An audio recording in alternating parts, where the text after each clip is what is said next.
In front of me is Oukitel OT11 and today I would like to show you how you can edit passwords saved in Google Passwords Manager.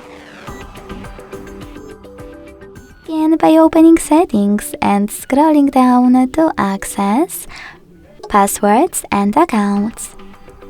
Then hit this gear next to Google under Autofill service and tap on any password that you wish to edit after accessing Google Password Manager. Then enter your current login method, hit Edit button and type in wherever you want to.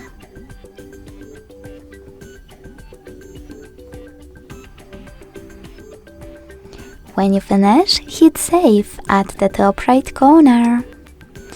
Thanks so much for watching. If you enjoyed this video, leave a like, comment and subscribe. Bye!